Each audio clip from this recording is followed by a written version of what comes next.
Hey guys, Portia here, and today I will be using the Dtf Sublimation hack to create a Mother's Day gift for mom. So anytime I give a gift, I like for it to be two things. Number one, I like for it to be impressive. So no more macaroni bracelets for me, mom. And then number two, I like for it to be practical. So for Mother's Day, you can give flowers, or you can give flowers and something else, but giving flowers, they don't last that long. I mean, you might get a good week out of them, maybe a little bit more. But if you create a gift with, say, flowers on them and a cute little saying, that's gonna last way longer, right? And then on top of that, every time mom say wears a t-shirt that you give her, she'll be reminded that you gave her her flowers. So it adds some sentimentality there. So guys, here is the plan for today. I am gonna grab an image off of Etsy. I'm gonna print it on my Epson EcoTank, which I converted for sublimation.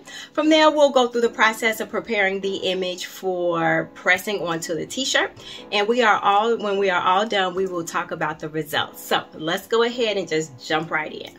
All right guys, when it comes to picking a pink, you want to pick something that is, well, rather that speaks to the person that you are giving the gift to. And today I'm going for the word, if I can spell it right, blessed. And I want it to be like the blessed mom pin, which seems kind of popular in our little crafting world. And a lot of different images come up when you type that in. I like this one because it was super colorful, but the sunflower really doesn't resonate or speak to me. Not so much. Like this one too, but it's giving me more of a psychedelic 70s look, which might be okay. And I really do like this one because we got blessed in there. We got a cute silhouette going on. And then we have a pattern in here along with the flowers that I'm trying to give and add sentimental value to.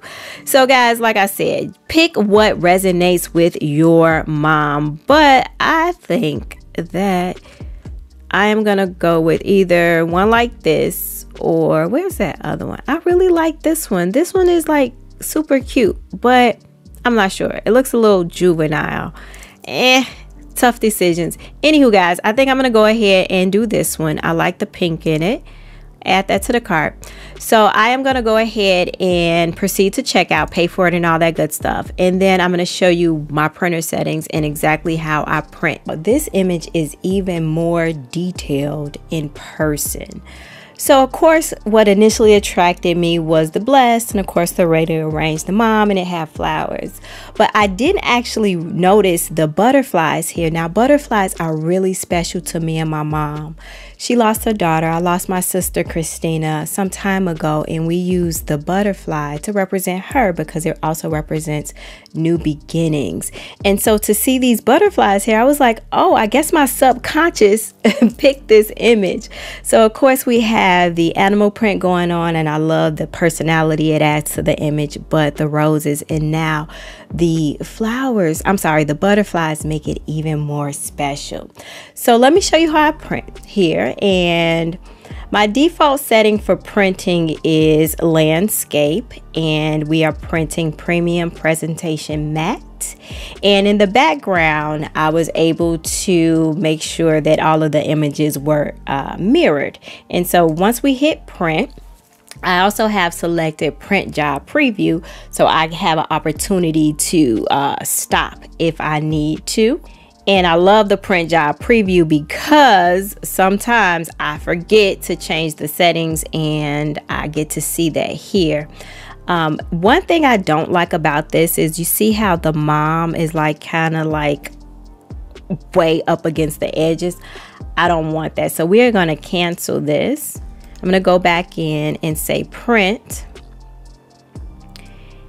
And I don't want it to fill the page. I think I am going to say shrink to fit. And so it took it off of the edges there. And we are going to go in and say print one more time. All right, check it out. Looking way better. All right, guys, check her out. She is all printed out. Now, I did elect to print on the Yamation film, and this is their specialty glitter film. Been rocking with them for a while now, guys, and I wouldn't recommend anything to you all that I have not tested and tried myself. So yeah, they all good, y'all. Again, we use the glitter film, and then we are going to use the DTF powder for the next step. So let's go ahead and transfer our powder to our film.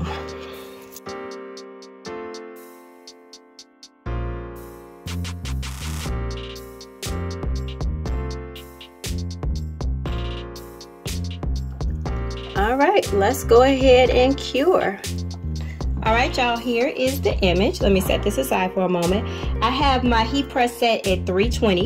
This is going to allow us to cure the image. And what curing means is our powder is going to melt with the help of heat into the sublimation ink. Once again, I have videos explaining that process a bit more in detail. But for now, let me move this out the way. We're going to sit this down. And we are going to bake until the powder is all melted into the ink. All right, y'all, let's check it out. Turn that off.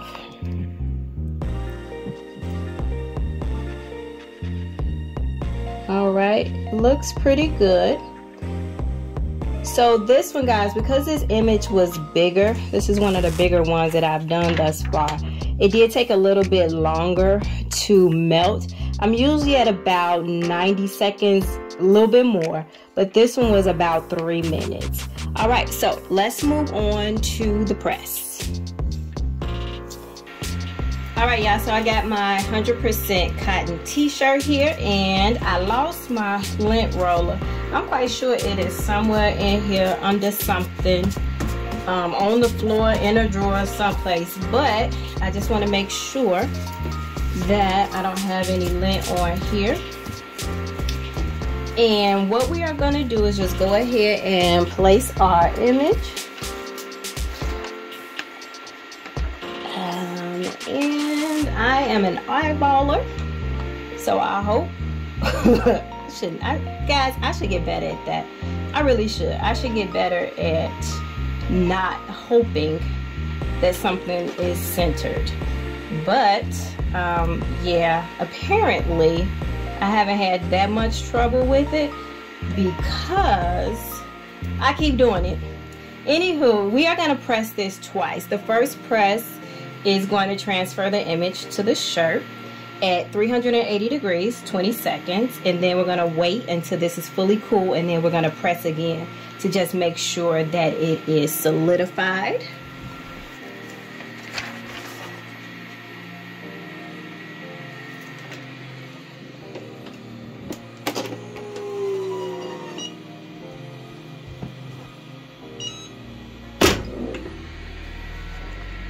Alright, y'all, so that was the first press.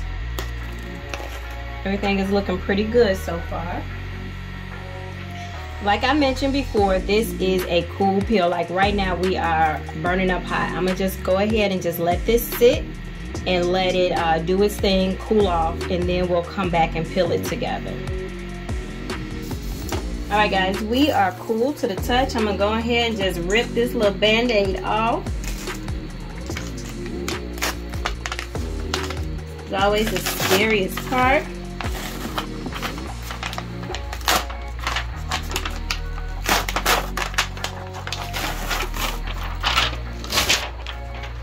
Alright, there we go. And like I mentioned, we're going to do one more press. Where is mine?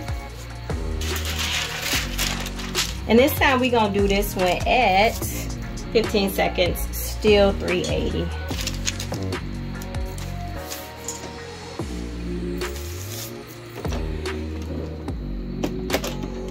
And after that, we'll just go ahead and move back over to the work table and check out the results. All right, y'all, we are all done. Here she is in all her blingy glory. So let's take a closer look. I don't know if you guys can see the glittery part. I think I may have to adjust my lighting so you guys can see the glitter a little bit better. But like I mentioned earlier, I love the effect of glitter. It just adds a little bit more to the overall finished project. Now, as far as one thing I like to always show you guys with the Dtf Sublimation hack is the stretchability. So we are totally able to stretch and everything still looks good the way it ought to. I did do a wash test. I will put the link in the description for those who are interested because it is going to last. Also, there will be a link in the description to the Yamation products that I have used. But let me go ahead and turn the lights out so you guys can see the bling. We are glistening, y'all. But this is all I have for you today. If you got any questions, concerns, emotional outbursts, let me know. If you found this video helpful or just plain old entertaining, could you go ahead and give it a thumbs up? But guys, as always, until next time, peace.